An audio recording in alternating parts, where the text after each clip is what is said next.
Bienvenue dans ce nouvel épisode de Soluble.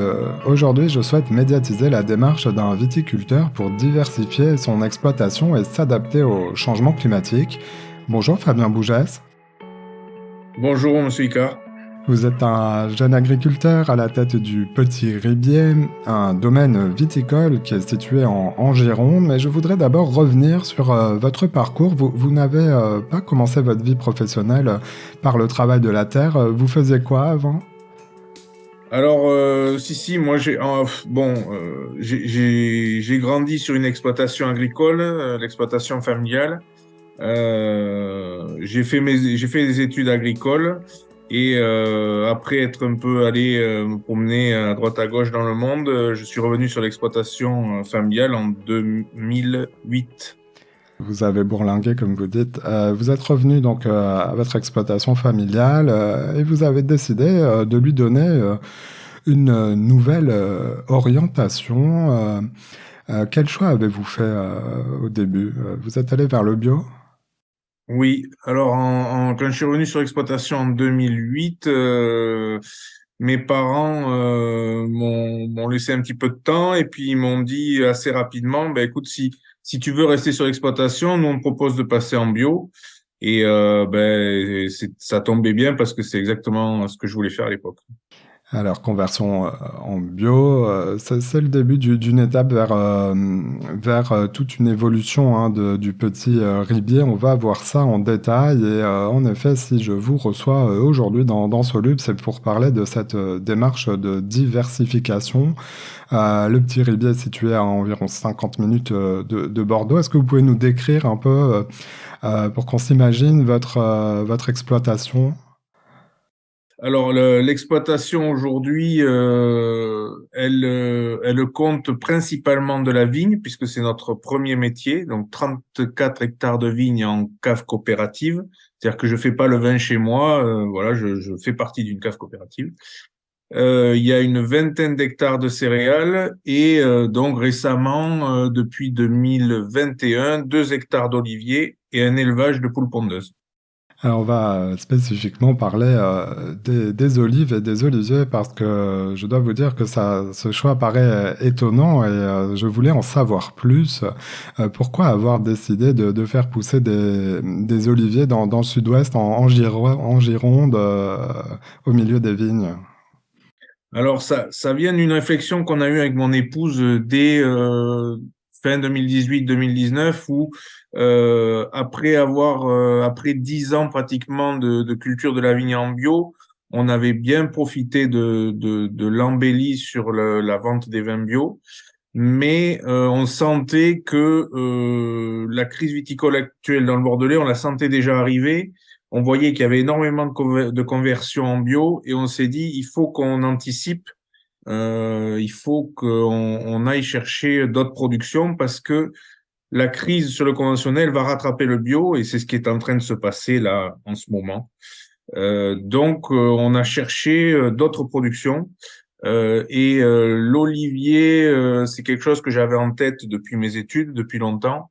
Et En fait, ça répondait à plusieurs problématiques, c'est-à-dire l'adaptation au changement climatique, mais aussi de se placer sur un marché qui était peu concurrentiel, au moins localement. Alors, on va voir les deux sujets. Alors, le sujet économique, vous parlez de la crise viticole. C'est essentiellement dans le Bordelais lié à ce qu'on pourrait appeler une surproduction. Il y a trop de vin, trop de raisins. Ouais, il y a plusieurs facteurs, hein. Il y a donc les premiers facteurs sont structurels, c'est-à-dire que on a planté beaucoup trop de vignes dans le Bordelais. Aujourd'hui, la consommation globale de vin est en baisse partout en Europe, voire dans le monde. En plus de ça, il y a énormément de pays qui se sont mis à faire du vin, du très bon vin aussi bien que nous. Donc, le marché mondial ne peut plus absorber les 5 millions et demi d'hectolitres que produit Bordeaux tous les ans, ce qui place l'appellation dans une crise sans précédent. C'est vraiment une crise terrible, ce qui se passe en ce moment. Donc pour surmonter la crise, vous misez sur la diversification, donc vous le disiez, et la culture d'olivier, donc dans le sud-ouest. C'est un sacré défi technique, non? Parce on n'est pas dans un climat méditerranéen. Oui, c'est plus qu'un défi, c'est un pari. C'est les deux d'ailleurs. Parce que on n'est pas sûr que ça fonctionne. On laisse, enfin, on laisse compte, on l'espère, et on a de fortes raisons de croire que ça va marcher. Mais effectivement, on est plus sur un climat océanique, plus humide et un peu plus froid. Alors, le froid n'est pas la contrainte parce que l'olivier, une fois adulte, il supporte bien le froid. L'humidité l'est beaucoup plus. Mais bon, ben, on voit quand même depuis quelques années qu'on a beaucoup moins de pluviométrie. Et en l'installant sur les bonnes parcelles, sur les bons sols, on espère que ça va fonctionner. Alors, vous parliez de l'adaptation au changement climatique. En quoi cette démarche rentre-t-elle dans le cadre de cette préparation que vous amorcez?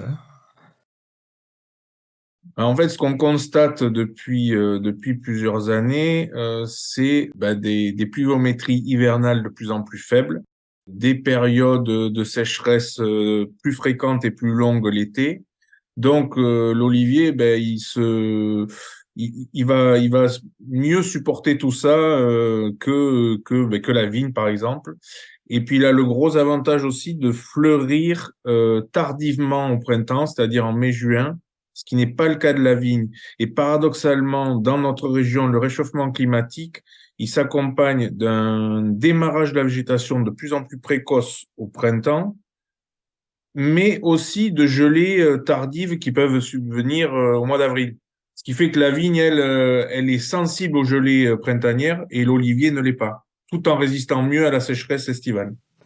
Les oliviers, vous en avez déjà beaucoup sur ces 2 hectares. Parlez-nous un peu des chiffres et de ce que vous mettez en place. Est-ce qu'on peut parler d'expérimentation? Oui, parce que sur ces 2 hectares, il y a donc 14 variétés qui ont été implantées, principalement des variétés françaises qu'on a sélectionnées pour leur résistance au froid, enfin, premièrement. Et il y a quelques variétés étrangères, grecques, italiennes, pas de variété espagnole a priori. Pourquoi on a mis autant de variétés sur une si petite surface? C'était pour voir lesquelles allaient le mieux s'adapter à notre climat et à notre sol. C'est là que c'est un petit peu expérimental. Et vous avez donc quand même beaucoup d'arbres, hein, déjà 540 arbres, vous m'avez dit en préparant cette émission. L'objectif à terme, c'est donc de sélectionner les variétés qui seront les plus adaptées, les plus productives. Quel débouché voyez-vous à cette initiative en termes économiques? Je crois que vous investissez dans un moulin. L'objectif, c'est de mettre en Oui, place une filière de l'huile d'olive de Gironde.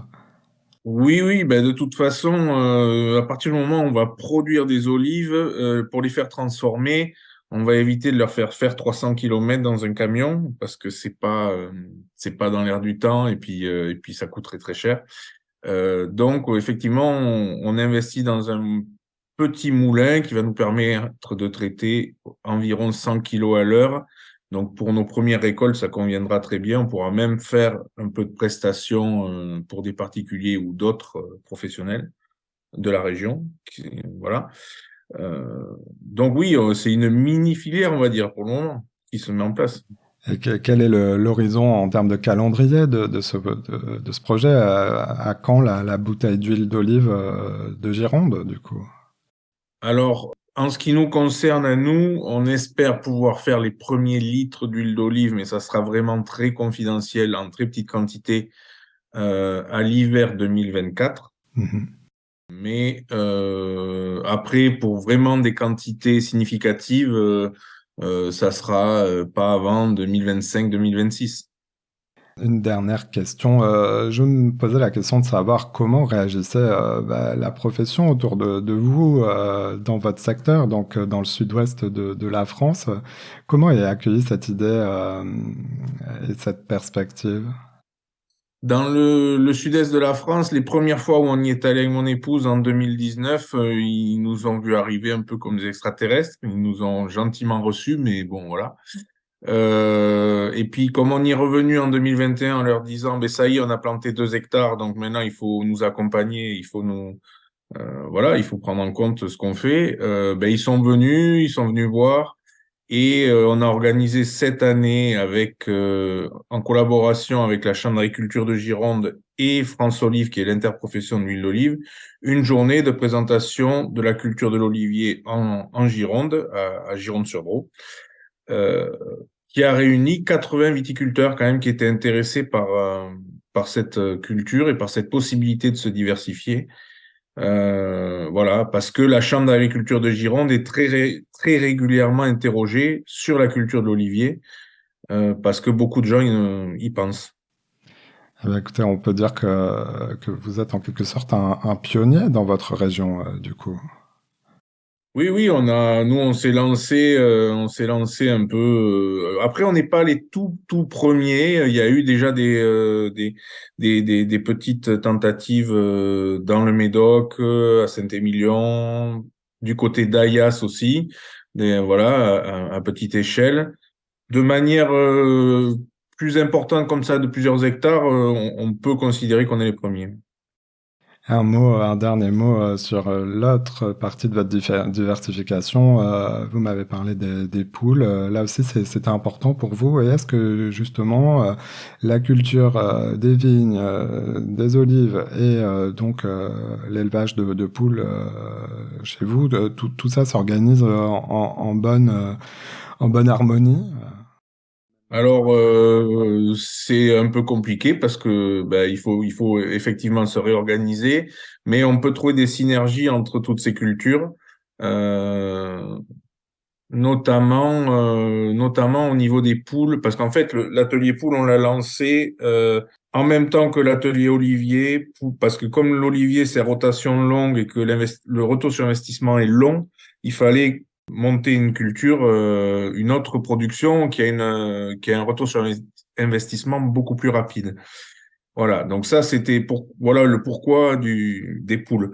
Et ensuite il peut y avoir des synergies du point de vue technique parce que ben on imagine mettre les poules une fois qu'elles ont fait leur période de ponte, les mettre à la retraite dans les parcelles d'olivier ou de vigne parce qu'elles vont participer à la lutte insecticide en grattant le sol durant l'hiver et en détruisant les insectes sous forme larvaire. Voilà, donc on est en train d'essayer d'imaginer un système où les trois cultures fonctionnent ensemble. Les solutions sont sur le terrain, elles s'inventent chaque jour. Merci Fabien Bougès d'être passé dans mon émission, dans Soluble, le podcast qui médiatise les solutions. Eh bien, merci à vous.